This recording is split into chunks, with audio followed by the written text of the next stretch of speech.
তোমাদের ভেতরে ঈমান যারা এই যারা দাবি করো যে আমাদের ঈমান আছে, তারা আমি আল্লাহর আনুগত্য করো, আমার রাসূলের আনুগত্য করো, কোনো প্রশ্ন করবা না। কিন্তু উলিল আমর যারা নেতৃত্ব দেবে, যারা নেতা হবে এই দুনিয়াতে কিয়ামত পর্যন্ত, যারা উলিল আমর হিসাবে আসবে, যারা নেতা হবে, এদেরকে যদি মেনে চলতে চাও, দেখবা এরা আল্লাহ রাসূলকে মেনে চলে কিনা। এইটা রাজনীতি, কথা বলবেন না, এটা রাজনীতি। এর সম্পর্ক আখিরাতের সাথে নাই তো আমি আল্লাহর কসম বলতাম না। এটা সূরা নিসার ভেতরে আছে ৫ নাম্বার পারা ৬ নাম্বার পৃষ্ঠা ১০ নাম্বার লাইনের ৫৯ নাম্বার আয়াতের প্রথম অংশে আছে। রব্বুল আলামিন এই আত্মীয় শব্দটা নিজের নামে রাসূলের নামে দিয়েছেন, কারণ তাদের মানতে কোনো প্রশ্ন নেই। কিন্তু উলিল আমরের আগে আত্মীয় এই ফেল, এই ভার, এই ক্রিয়া, এই শব্দটা আল্লাহ দেননি। একটাই ব্যাখ্যা, সব মুফাসসির একটাই ব্যাখ্যা দিয়েছেন, আল্লাহ রাসূলকে মানতে কোনো প্রশ্ন নেই। আল্লাহ রাসূলের পরে কিয়ামত পর্যন্ত দুনিয়ায় যারা আসবে, সে যেই হোক, যদি আপনার বাবাও হয়, আপনার দুলাভাই হয়, আপনার স্বামী হয়, ওকে মানতে গিয়ে দেখতে হবে লোকটা আল্লাহ রাসূলকে মেনে চলে কিনা।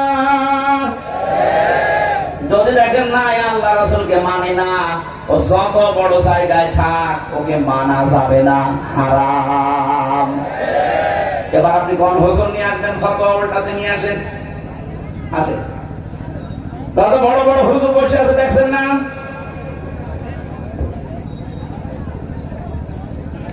কসম আল্লাহর, আপনাকে আমি বাঁচাতে চাই, আপনি ফিরে আসেন। মন থেকে কথা বলছি, আমার ঈমান থেকে কথা বলছি, আপনি ফিরে আসেন। সাইয়েদিনা শুধু পড়লেই হবে না, আমাদের তো কারোরই সাইয়েদিনা ঠিক হচ্ছে না। দ্বিতীয় নম্বর শব্দ তো আরো কঠিন, মাওলানা। মাওলানা মানে কি? আমি জানতাম, হ্যাঁ? মাওলানা শব্দের শাব্দিক অর্থ গাইডলাইন দাতা, অভিভাবক, পথ প্রদর্শক। এই পৃথিবীতে জান্নাতের পথ যিনি আমাদেরকে দেখিয়েছেন, তিনি হচ্ছেন মুহাম্মাদুর রাসূলুল্লাহ। সুতরাং তার দেখানো পথ বাদ দিয়ে নতুন কোন পথ যদি আমার সামনে আসে, ওটা যদি আমার বাবাও আবিষ্কার করে, আমি মানি না। আরো জোরে বলেন। হযরত আয়েশা থেকে বর্ণিত, বিশ্ব নবী জানিয়েছেন, আমার আনিত ইসলামের ভেতরে নতুন করে কিছু যদি কেউ দেয়, ফাহুয়া রদ্দুন, সেটা ছুঁড়ে ফেলে দাও। এই জন্যই তো আমরা মাজারের পক্ষে নেই। এই জন্যই আমরা মানুষের যে অধিকার গুলো নষ্ট হয়, এর পক্ষে নেই, কারণ এগুলো ইসলাম থেকে বাইরে নতুন করে ঢুকিয়েছে। হাজারো জিকির ইসলামের নামে চালু করে দিয়েছে, ইবাদত মনে করে মানুষ পালন করে। জেলখানায় 22 বছরের একজন আসামি ছিল আমার পাশে,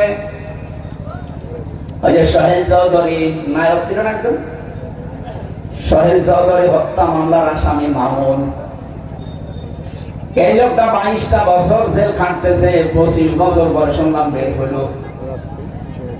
ওই সময় 22 আর 3 বছর আমার সাথে 25 বছর, 26 বছরের মাথায় বের হয়ে যেদিন গেল, মাঝে মাঝে লক্ষ্য করে দেখতাম সকালে জিকির করছে বসে বসে, ইয়া রাসূলুল্লাহ, ইয়া রাসূলুল্লাহ, ইয়া রাসূলুল্লাহ। মানে একদিন বললাম, ভাই আপনি এই জিকির করেন, এটা তো জিকির না।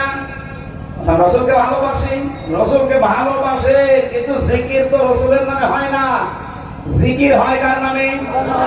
বলেন বলেন। জিকির হয় আল্লাহর নামে, আর দরুদ হয় রাসূলের নামে।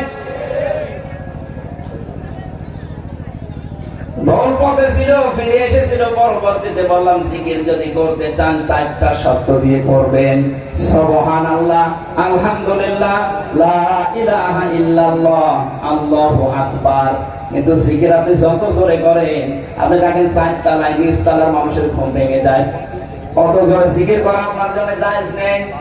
জিকির কিভাবে করবেন আল্লাহ কোরআনে শিখিয়েছেন, আযকুর রাব্বাকা ফি নাফসিকা তাদাররুআন ওয়া খীফাতান ওয়া দুনাল জাহরি মিনাল কওলি বিল গুদুবি ওয়াল আসাল ওয়া লা তাকুন মিনাল গাফিলিন। সূরা আরাফ 9 নম্বর পারা 15 নম্বর পৃষ্ঠা, এটা 14 নম্বর লাইনে আছে। 204-5 নম্বর আয়াত।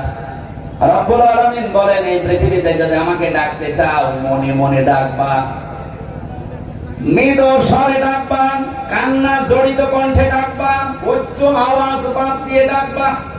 ডাকা তো একটাও মিলছে না। আপনি রবের নামে জিকির করবেন, সেটা না করে জিকির করছেন রাসূলুল্লাহর নামে, এটা ভুল কথা বলছেন। আপনি যদি রাসূলুল্লাহ নামে কিছু করতে চান, দরুদ পড়েন সাল্লাল্লাহু আলাইহি ওয়াসাল্লাম, এতটুকু পড়েন, কোনো অসুবিধা নেই। কিন্তু জিকির যদি কেউ করতে চায় ইবাদত মনে করে, এটা শুধুমাত্র করা লাগবে কার নামে? আর অনেকেই বুঝে হোক না বুঝে হোক, যদি ভুল করে থাকে, আপনি ভুল পথে আছেন, ফিরে আসবেন। ওই ধান্দাবাজ লোকগুলো আপনাকে উল্টা পাল্টা জিকির শিখিয়ে তাদের দরবার টিকিয়ে রাখার চেষ্টায় আছে। দেশের মানুষ এখন বুঝে ফেলেছে, এই জন্য দরবার ভাঙা আরম্ভ করেছে। দরবার